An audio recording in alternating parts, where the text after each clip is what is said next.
insane. It's just a hive of knowledge. And like, if you are thirsty for knowledge, like this is the waterfall, you know, like. That's a bar. It's just like, we're drinking out of the fire hydrant right now. Yo.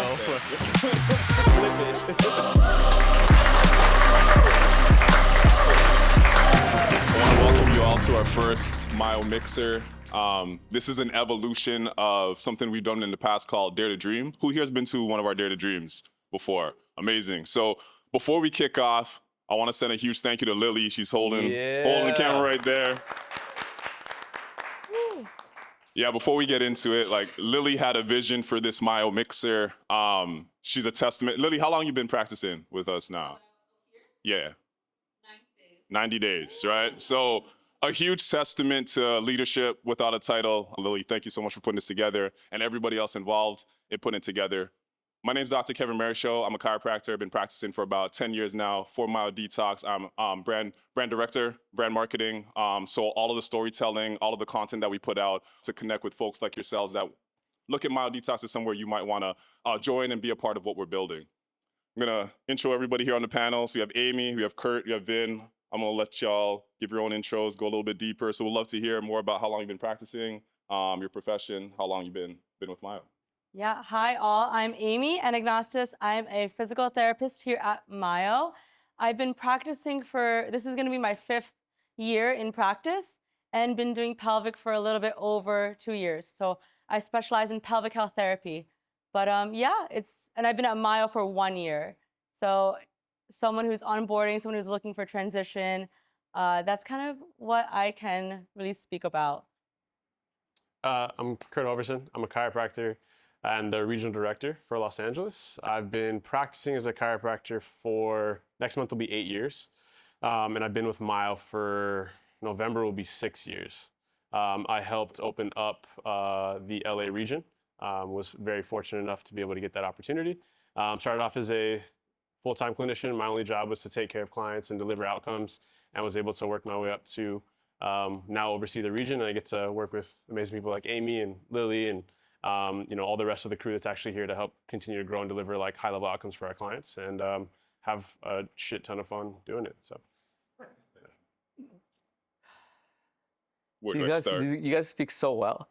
You know what I mean? And you put me last, and I'm just like stumbling around, being all like, Vinh, Pham, physical therapist for, if I counted correctly, 17 years now, which is actually insane.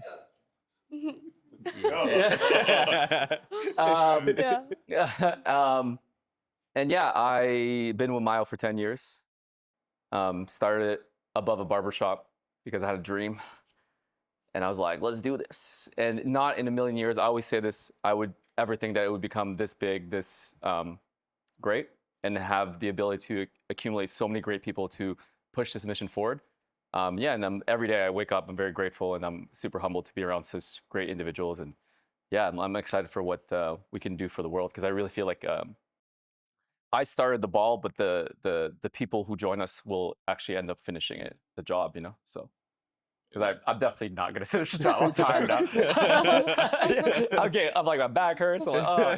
Yeah. I appreciate it. Yeah. Really intimate setting, so we'd love to meet y'all and get to know a little bit more about everybody in the room. So PTs in the room, just want to raise your hand. Okay, amazing. Solid. Chiropractors in the room. We got a couple. We got one. Okay. Oh, Got a couple. yeah. We like And that. LMTs in the room. Nice. Ooh, yeah. And then if you didn't put your hand up here, are you a student practicing? Okay, so we got a diverse bunch, PTs, chiropractors, and LMTs in the room. We really appreciate y'all spending the time with us this evening. It's a Saturday night. Could have been at a festival or party, and you're here with us. So I really appreciate your energy, your presence, and joining us to be a part of this conversation.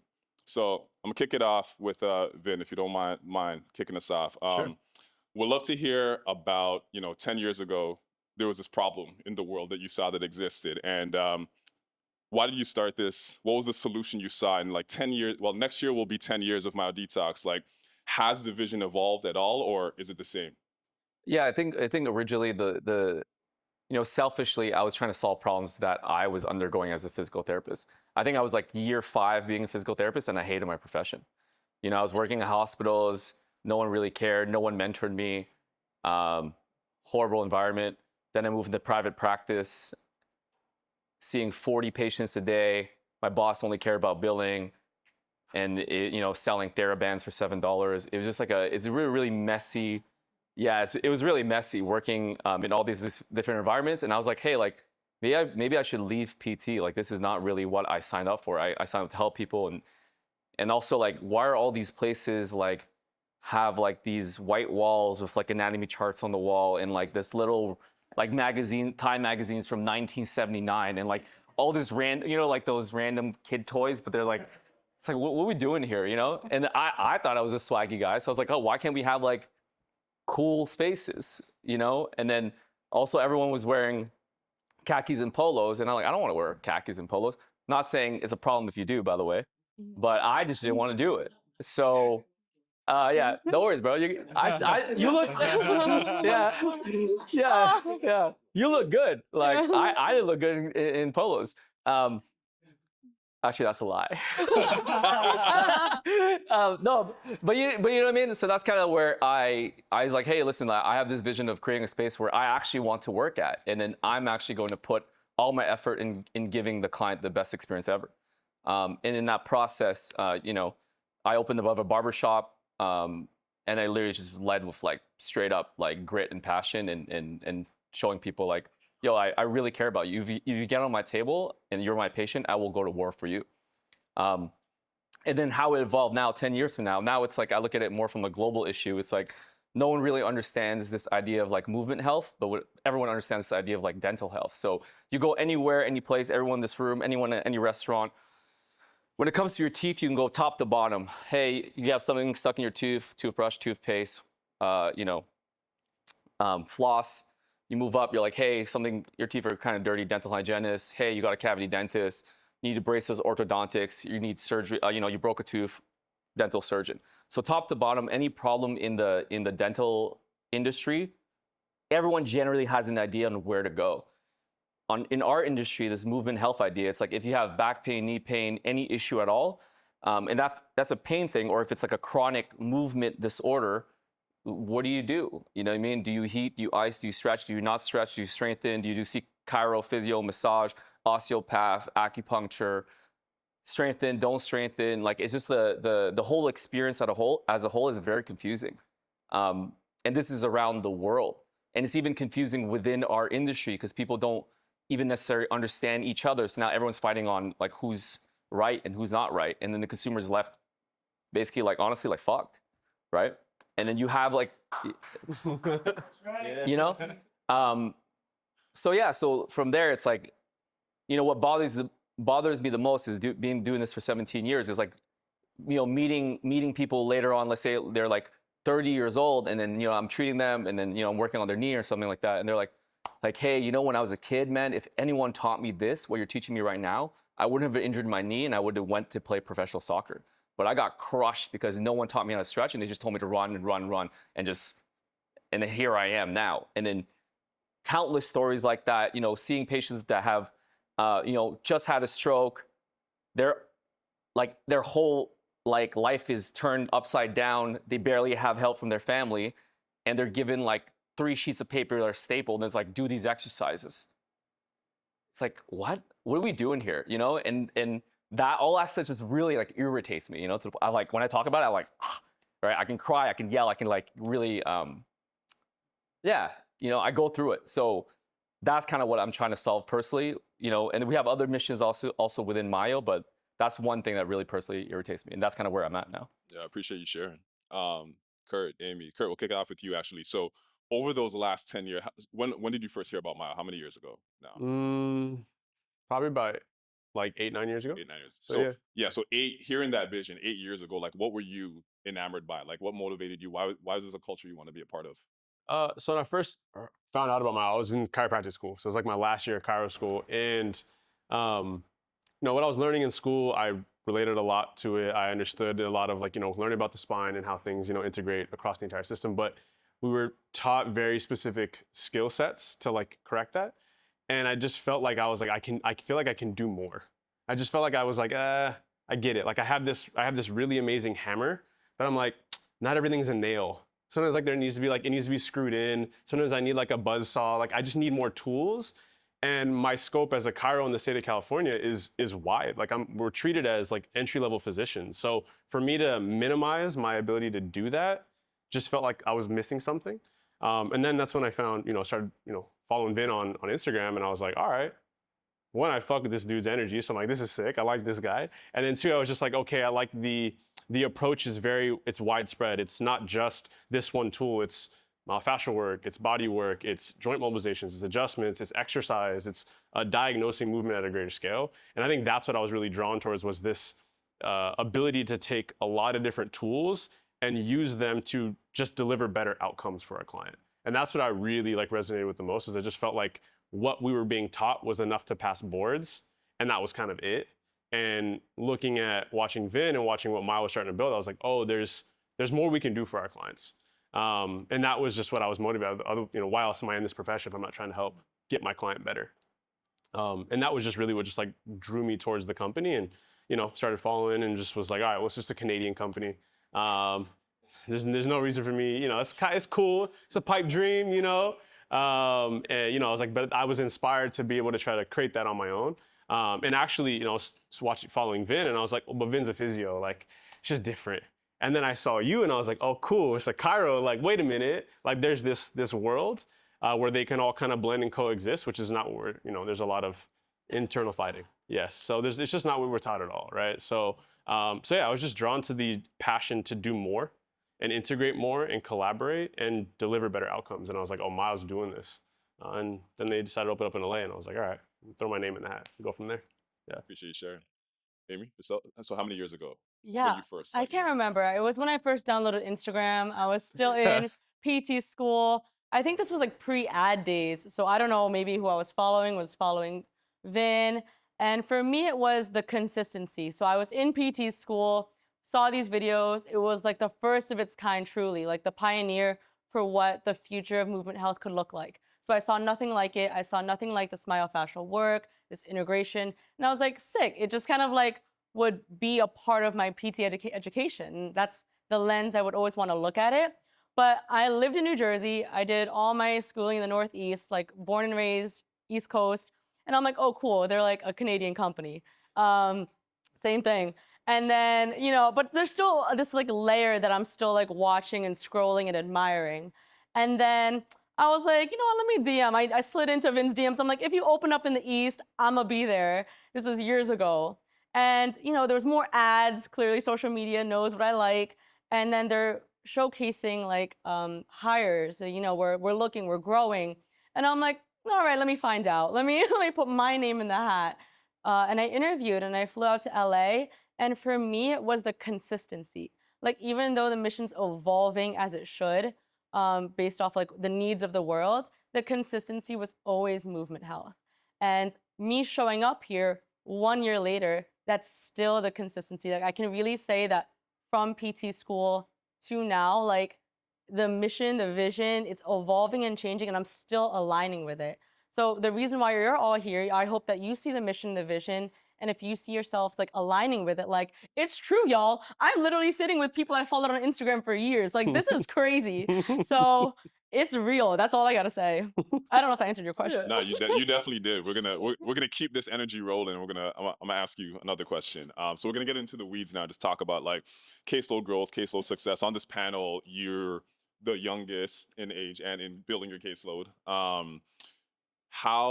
What tools do you feel helped you successfully build a caseload? And if you want to dive into also pelvic and differentiating so early, because I know y'all might have this experience, but like it's often talked about as like taboo. Like, I really want to treat this population, but if I differentiate too early, am I leaving too many clients on the table? And you did that really early in your career. If you want to touch on that. Yeah, I think it was so important for me to grow. I talked to a lot of you here already, and just like where you are in life is a lot about growth and being a sponge. So I also took the opportunity of like diversifying my skill set, learning from where I can. So I didn't specialize early on, but I am working with a lot of people who actually do want to specialize. So I'll talk about it from both ends, like personally and what I'm seeing.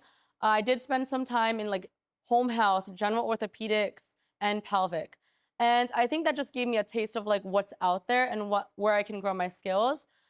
In building a caseload, I saw everyone. So when I first came here, I didn't just do my specialty. I wanted to see like what's the culture of Mayo, like what are the people like in LA, like I really had to take a sample of like what are the needs of the community. So a big part of it was Mayo teaching me how to listen, how to learn, how to really just understand the client in front of me. That's why we have 1 hour sessions. That's why we get to spend so much time on working on our soft skills, our positioning, our volume, our clarity, our mission. Because if I can communicate that to a client, it's easy to really build a caseload. You know, like they're gonna see that I care about them, they're gonna see that their needs are met. And once you get that formula, once you get that language, it doesn't matter if you're specializing or not, because you can speak to different levels, you know, across the board.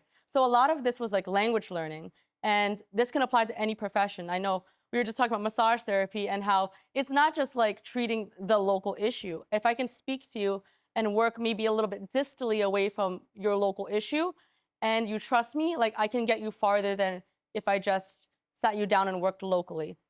And so basically in growing my caseload, it's like we can generalize and specialize at the same time as long as you know the person in front of you, as long as you can speak to them in their language. I appreciate that. Kurt, I have so many questions for you, but we'll dive into. So, you know, Kurt, as regional director here in LA, he's overseeing a lot of clinicians across the entire region, building a caseload. And like younger clinicians, let's say 4 years or less, like, do you see themes in what they find challenging when it comes to building a caseload? Yes, short answer. The biggest struggle is how do you remove all of your technical information and use it to make sure you're treating that, like make sure they're appropriate for you, and then forget it and go right into like relationship building and trust building and rapport building. And I think that's really hard for a young clinician, because I know for me, like when I graduated from school, like I'm a chiro, and that was like my identity. And so to not use all of my like technical knowledge was like, I would feel like I was like not utilizing myself. And then it actually made it hard for me to make connections with like the person in front of me. And to Aimee's point, like that's how you build a caseload, that's how you find success, is who's the person that I'm talking to? What do they need? What's their end goal? And how do I help reverse engineer from there? Yes, I need my technical skills. Like if everyone who knows me, like I carry an anatomy textbook in my backpack. So like I say all this from a place of like, I am very technical. I am probably too technical at times, but I know at the end of the day, what's going to always trump that is, does this person trust me or not? And so I think to your question, the theme that most clinicians, especially young clinicians, struggle with is how do I make a connection with the person in front of me first, and then let my technical skills do the talking? It's not the other way around. So it's just relationship building, it's trust building. I think if that was taught in school, profession would be drastically different. Drastically different. Vinh, I'm gonna toss it over to you. So past that, you now have folks 5, 6+ years and beyond. Like you're having a lot of conversations with whether it's clinic owners or people that have like a stable caseload, and they're like thinking about what's next. Like, what do you generally see those folks? Like, what's the next roadblock? What do they run into? I think it's like, you know, let's say you're taking a sport. I'm not really like super technical when it comes to sports, but it's like there's levels. You know, there's like high school level, you know, university level. Then you go into like the pro leagues, and you go into like NBA, like the world high level leagues.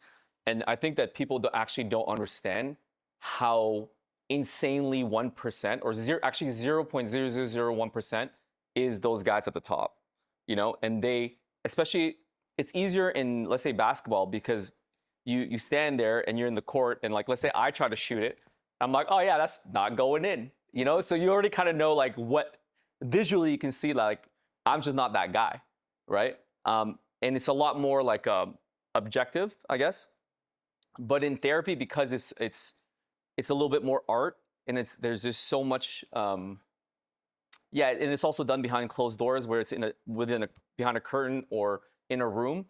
People never therapists never really take the time to develop that self-awareness. So like, oh, am I really good, or is it because I'm really personable, you know? And also because if they're also in environments where we don't push each other, obviously in our environment, we definitely hold each other like crazy accountable on our technical skill set as well. They just end up kind of like working alone, being really good, but you know, being in their own spot, you know, and they become like, yeah, 5 to 10 years, they're like pretty good locally. But if I actually brought them to the MBA of therapy, they would get wrecked. They would get slapped around so quick, but they think they're amazing because everyone in their city or locally all their clients are like, yeah, you're the best, you're the best, you're the best, right? But they're not around like killers. And the more we put you around like killers, especially in our environment, like you naturally just evolve, you know? I just came back from Calgary, and then one of the things I told them, like, you know, the only thing I care about when you work here is you need to take yourself seriously, right? Because I know that if you take yourself seriously and you take the responsibility of the person that is in front of you, your job seriously, you will go home and study and work your ass off to become that person that can help this person. I'm not even necessarily concerned about the client. I'm actually concerned about you. I need to grow you. I need to see that you care. And then from there, everything's going to work itself out, right? Because if you take yourself seriously, the client's going to be, oh my God, Kevin's the best. And they're going to go tell everybody. Why are we doing marketing? Forget marketing. You know what I mean? Good therapy is good business. That's it. End of story. You know? And in order to get good therapy, it's like, I need to be like, yo, you're better than this, right? To stop slacking. What do you do on the weekends, bro? You said you want to be the top 0.1% of therapists. You didn't put in the work, right? So, and I'll be honest with you, like the number one reason I think that most people that have left the company, which is not a lot of people, is they can't handle the heat. They think they want to become the best, and they come in and they train with us and they get in our environment and they get destroyed. Then they go, oh, you mean I have to like study every week? Oh, I actually have to know what I'm doing? Oh, I actually have to learn soft tissue, but I didn't want to do soft tissue because it's a little bit more work than like, you know, there's just no hiding at Myo is really what it comes down to, you know? So back to your point, it's like therapists that have been doing it, that have been doing well for like, you know, 5-10 years, whatever, they just don't have an environment where they can leap to the next level, right? Yeah, no, I think it's a great segue to talk about Yeah. clinical development and how that's structured here. And Aimee, would love to hear your experience.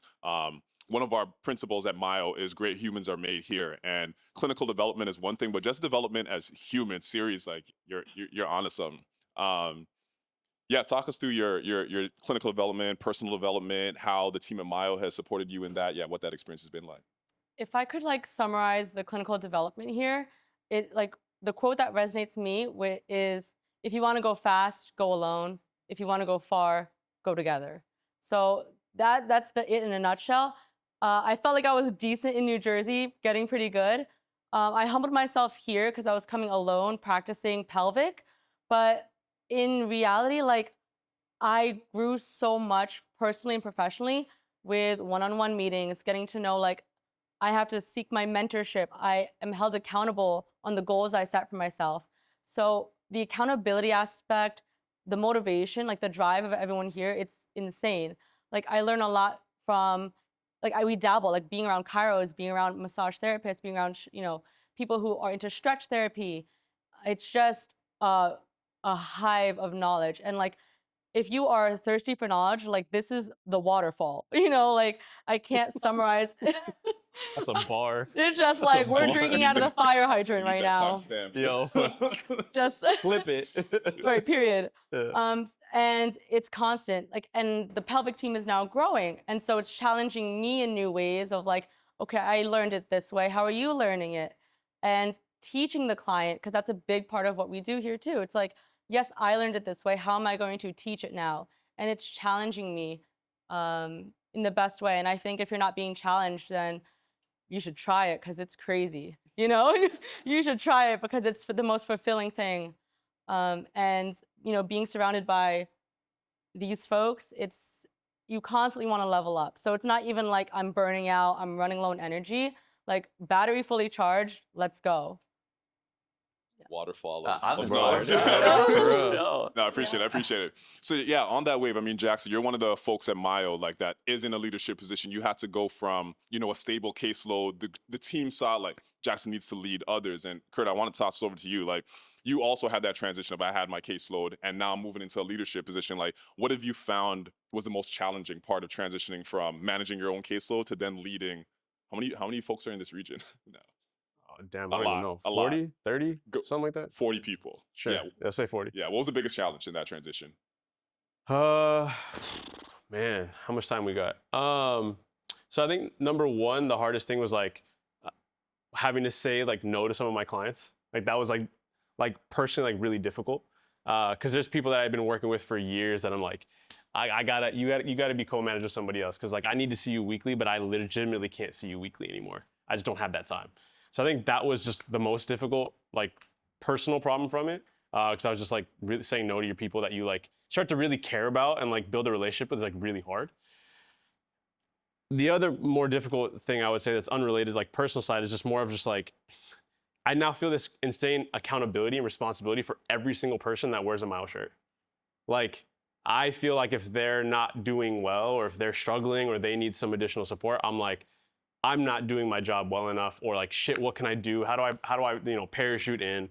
And I think that's just like a testament to we have a bunch of great people that work here, guys like Jackson, guys like Tigran, our lead clinicians and our clinical directors. It's like now how do I continue to help support the greater group through and with other individuals that are also really driven to help support other people.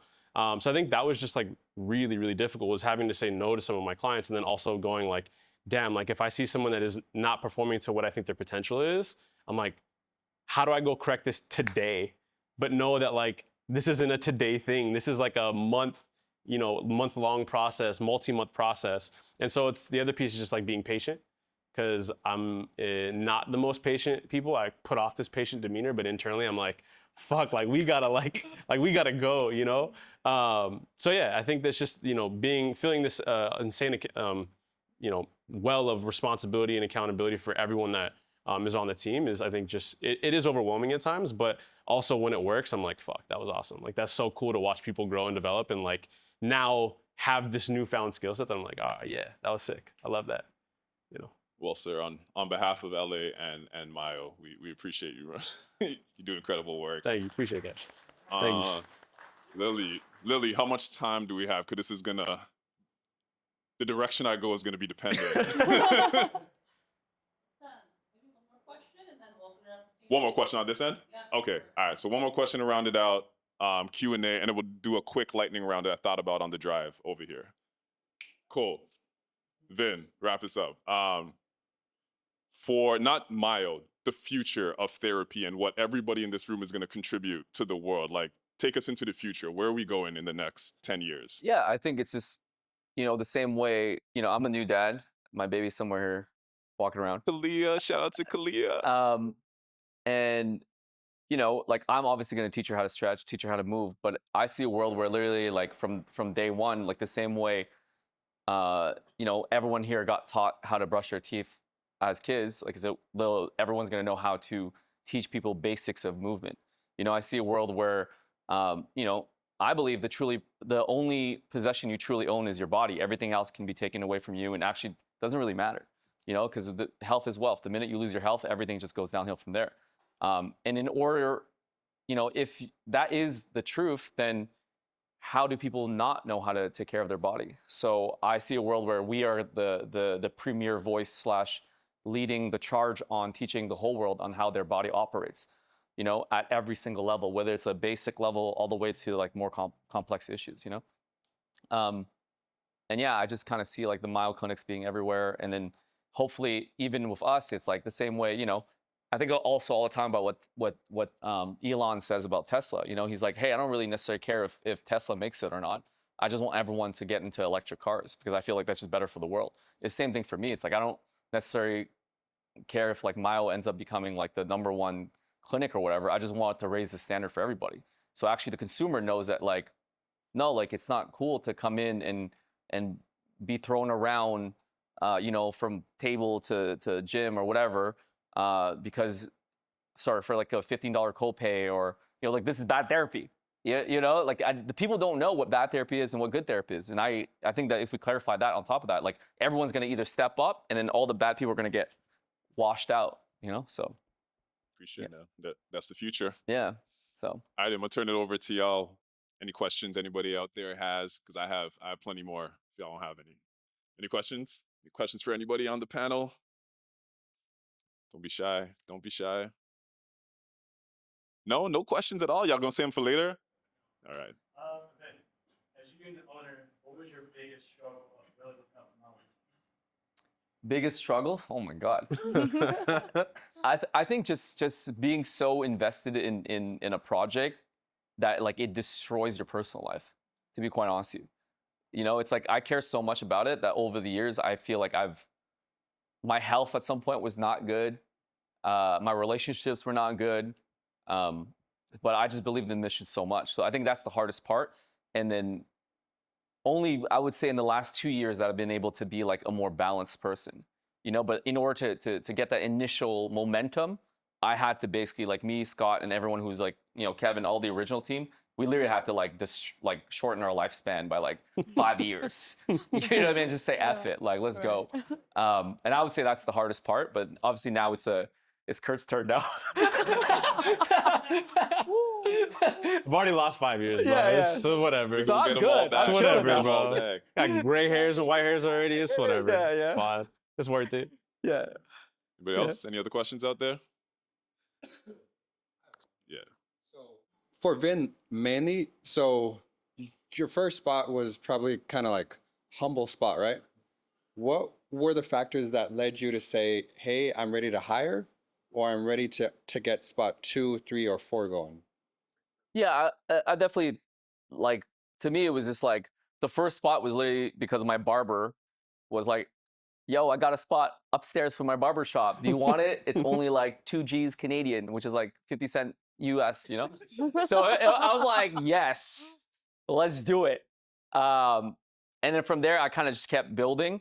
And then I would say, honestly, it's kind of like I'm not like the technical one, you know. Scott, my business partner, is the technical one. To me, it was more like, hey, like, do we have are all the beds busy? And do I have enough clients to, you know, am I starting to have a waiting list? Yeah, you kind of just feel it, to be honest. You're like, hey, listen, like it's like, how do you know when it's time to move to a bigger house? You know what I mean? You kind of just like feel the vibe. Oh yeah, the kids are kind of bumping into the walls, and like parents are coming over, and they don't really have a spot to stand. You know, it was kind of like that, you know.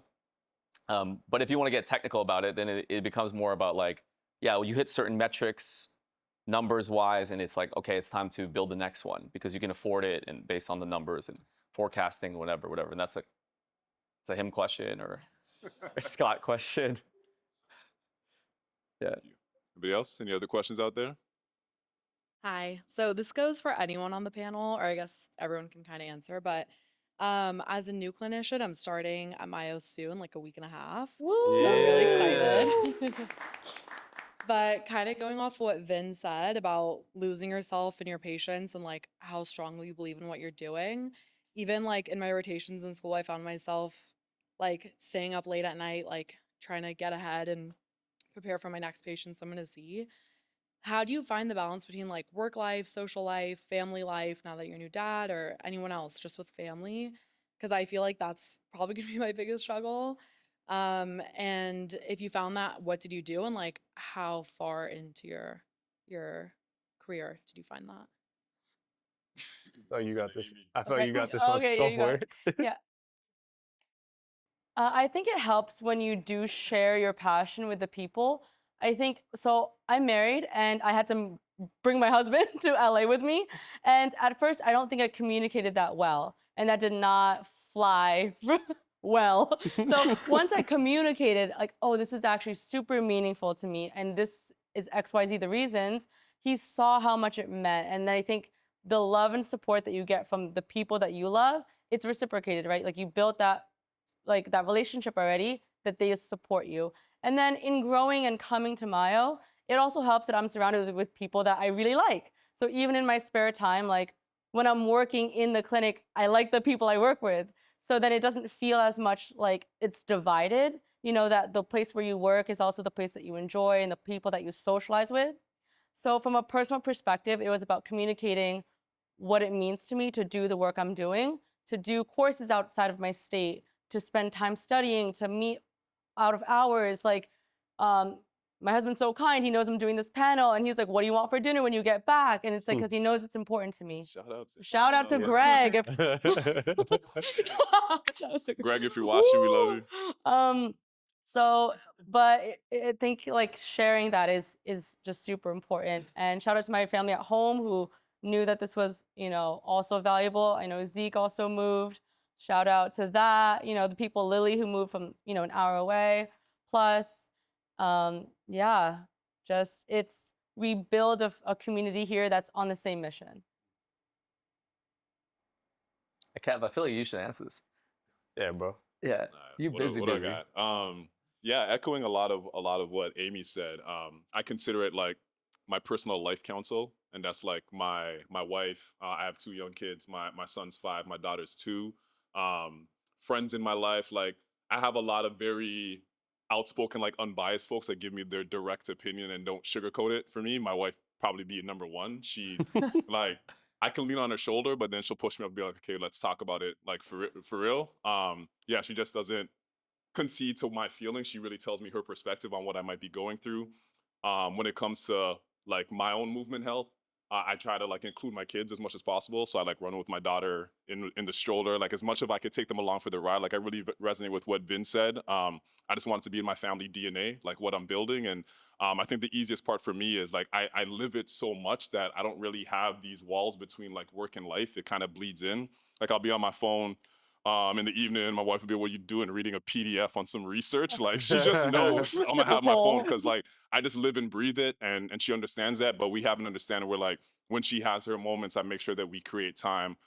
She has her workout routine. I cannot cut that off. It's just not gonna happen. So yeah, my life counsel, people that I could reach out to who are going to just continue to push and help me see like, Kev, you believe so much in this vision, you just kind of gotta keep going. And we talked about it earlier, just somebody said a woohoo earlier on just being in an interdisciplinary setting and a team who wants to see you do well, and just like so much collaboration happens within these walls. It just keeps you so motivated because I know what you're saying. Like you have somebody you're going to be seeing the next day, and you don't know if you have all the tools or latest literature on what best practices are for that. Have you read the last clinical practice guidelines? Like there's just so much to keep ahead of, to just have other minds that you could just tap on their shoulder because they read it last night and they can just bring you up to speed. It's really hard to do it alone. So I'll say like, you hit it earlier, just doing it together. I'm a butcher the the quote, but we just gotta go together. Hope that answers the question. What else? You guys good? I got nothing else to add. All right. Work is life is suffering. Like it's hard. Like it's hard. You know what I'm saying? Like there's just different tiers of like suffering or difficulty. Nothing is going to be easy if you want good things in life, or if you want great things in life. Misery loves company. Like you just want to be in the shit with everybody else because it makes it less miserable and it's worthwhile, and you can bounce ideas off each other. So there's nothing else to add other than like, it's the people that you work with. Doing it by yourself is so difficult. So difficult. Having people around you that you care for and they care about you and you can just like be real with, it makes the whole work-life balance equation figure itself out. Yeah, and shout out to the partners that are here. Like we have Myo partners, right? Like if you're a partner of a Myo person, I see you. There's a bunch of them there's back a bunch of there. y'all here. Yeah. Appreciate y'all. Yeah. And there's last in the back. Yeah, and the only thing I'd add too, it's like this from a more technical point of view. It's like it comes in sprints. You're not going to be like grinding unbalanced for like 10, 15 years in a row. That's just not sustainable. But when you start something, it's more the beginning that's really tough, right? Because in order to get that level of skill set so that it kind of everything starts going exponential, it takes about like I would say like 2 to 5 years depending on what level you're trying to get at. If you're trying to get at like NBA level, it's like a good 5 years, like your nose to the grinder, and then all of a sudden year 5 hits and all the hard work just compounds and you're just like that, and everything just becomes easier. So that's kind of how I would say like technically. No, it's a great point. And I guess I would sum it all up by saying like everybody in this room is on a very noble mission in the world, and that just like it just provides so much fuel. Like we're just all after something like really special, and we want to change the world in a way that's meaningful. So alrighty, y'all. I got a quick lightning round For y'all, this is my get to know the panelists a little bit better moment. You max 3 seconds to think about it. Favorite body part to treat. The pelvis. Hip. Foot. Pod or book you're reading right now or listening to. Oh. Privacy breach. Privacy. Oh, Sorry, we're that's what you have to getting answer? private right now. Oh, okay. There's a book called But Seriously. My client recommended it, and it's all about anal health. Appreciate you sharing. I'm reading a book called The Speed of Trust, so the exact opposite of that. Although there's a lot of trust in that. There's a lot of trust in anal health. Yeah, Y'all want to know? speed of trust. The coaching, I think it's called The Coaching Habit. I don't know exactly the title, but it's about like how do you ask like these 9 essential questions to get to the core of a problem, right? So it's like, yeah. So when you're working with clients, to me, it's like always about like building relationships and trust, and then how do I speed up that process by asking the right questions. Yeah. So My book is very different. Last question we'll wrap up. We'll start Vin and come this way. This is a real privacy breach. If we opened your Spotify or Apple Music right now, what's playing? country music, because I've been to Nashville lately. And man, Tennessee people can party. Okay. Yeah. And I was like literally like the only Asian in there, like yeah. So it was a great time, yeah. Kurt was playing. I don't listen to Spotify. I use Apple Music. But I said Spotify or Apple Oh, Music. you did. Because I I wasn't knew there was listening. going to be this. Yeah. Kendrick's Not Like Us. The room went silent. Tigran's back there shaking his head. I chose my side. I chose my side. Aimee, what's playing? It's some pop bops, honestly. It's some Chaperone, big Chaperone summer. What is that? Celine, What is we it? got to spin that. No, Yeah. it's What is not. that? It's spinnable. Do we You have can't? Spotify? Oh, Okay. we have a We do. We have Myodetox a Myodetox Spotify. Spotify. playlist. Do it. Yeah. We do. Yeah. All right, y'all, we're going to wrap. Lily's looking at me. She got the dagger. So Yeah. one more time, thank you to Lily for putting this together. Thank you for everybody else at Myo putting this together. Michelle, Matt, we appreciate y'all documenting this guys. so we can Thank you share so this much. with Thank you. folks that couldn't Thank get here today. And yeah, let's get to know each other a little bit better. Appreciate y'all. Thank you coming guys. out. Appreciate you guys. Thank you guys. Thank you. Thank you. Well done. Well done, well done, Well done. Well done. Oh, thank you. Well done. Yeah, thank you.